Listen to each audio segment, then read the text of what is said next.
This car is a lovable rogue. After all the problems that I've had with him, I should be mad with him, but I can't be.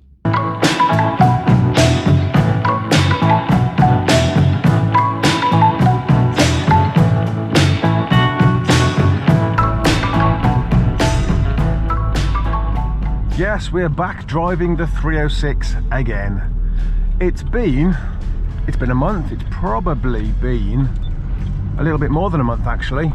If you haven't seen my other videos, I injured my left arm back in December. Injured my left arm, and I decided, well, you know what, Lexi, my 106 Quiksilver, her steering's a little bit lighter than this. Her gear change is super light, and even her handbrake's easier to operate. So I decided to drive Lexi. It actually didn't take long before I was okay. I was okay to drive this car, but of course by that point I'm driving Lexi, and so I ended up carrying on driving Lexi for, like I say, a month, maybe a little bit over a month. In fact, after 9 days I was okay to ride the motorbike. After 9 days I was out on the bike. So the other day I decided, let's get the 306 back up and running. Let's wake him up. So we went out to start him. Started first time. I was so impressed. Having sat there for a month, he just fired up. No problems whatsoever. His fan belt's squeaking a little bit though. It's got a little bit of a chirp chirp squeak squeak about it.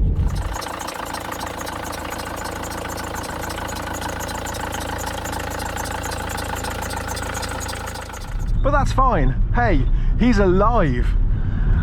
And that's all that I was thinking about. It's alright, he's got, you know, his fan belt squeaking, but hey, he's alive.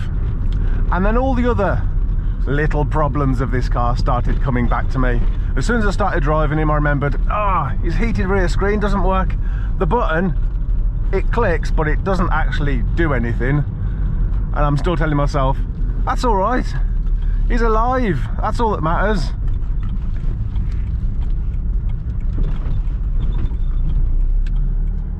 You know, and then there's one or two other little things that I'm still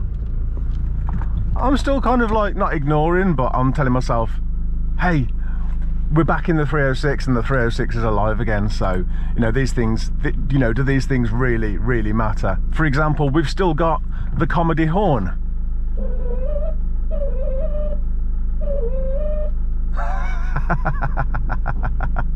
I do have another horn. I've actually got a replacement. I just need to get around to fitting it. And then there's other things like these dash bulbs here. At night these three don't light up, and if ever you've been to Peugeot, if ever you've had a 306 with air conditioning and you've been to Peugeot to get these three bulbs, they always give you the wrong ones. So that's something that I'm gonna have to, the pain of that I'm gonna have to go through again at some point to get these bulbs, because at night it's pointless. You know, you're driving at night, you can't see the heater setup, and you end up having to come up here, put this light on just to see what you're doing. But again, I'm making allowances for this car, and I'm like, oh, it's all right, it's not a problem. We're driving the 306 again. But actually, I shouldn't be driving this at night. In fact, I'm probably thinking about it now that I've stopped. I shouldn't be driving this car at all, because I've just remembered his headlight.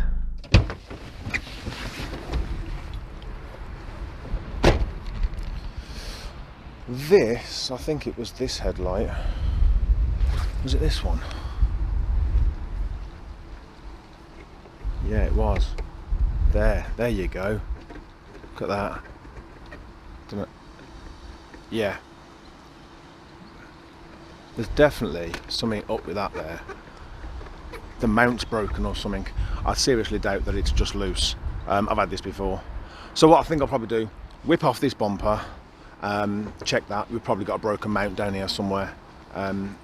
Fix the hockey sticks while I'm at it, actually, saying that. Is this one? Yeah, the usual 306 hockey sticks that aren't fitting. Nothing new there. And I'll tell you what, once we've whipped this bumper off, I'll be getting at these fog lights as well,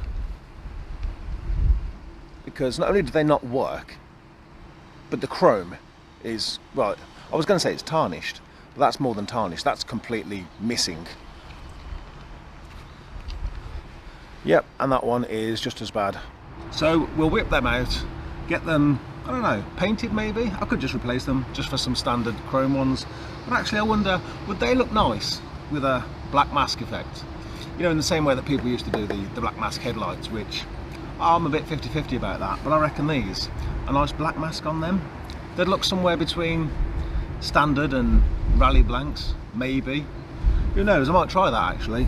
But yeah, we'll get them working. And then there's a few other things that I want to do. Things that aren't necessary for a car to be on the road, but things that are annoying me, such as this alloy here. These alloys were refurbished by the previous owner, and yes, okay, they are dirty at the moment, but this alloy, something has got to this alloy, and this dirt here, it's more than dirt. Don't know what it is. Gonna have to get something in there. Gonna have to get some T-cut onto this or something, because although some of it comes off, some of it's just properly ingrained there, and it will not come clean, and it's annoying me.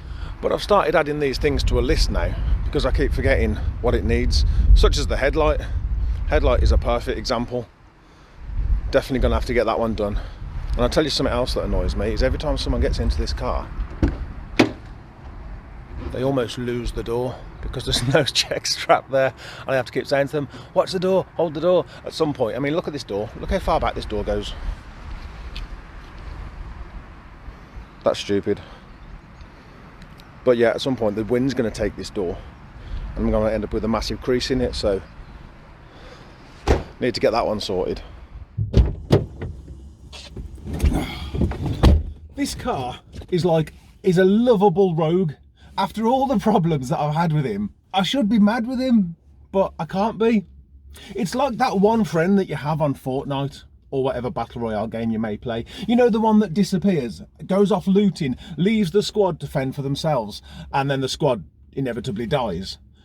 And you're mad at this person for leaving you until your camera switches over to them, and then they come along hopping and skipping and jumping and singing and dancing, and they make you laugh, and at that point you can't be mad with them. That's this car. Despite everything, I can't be mad with this car.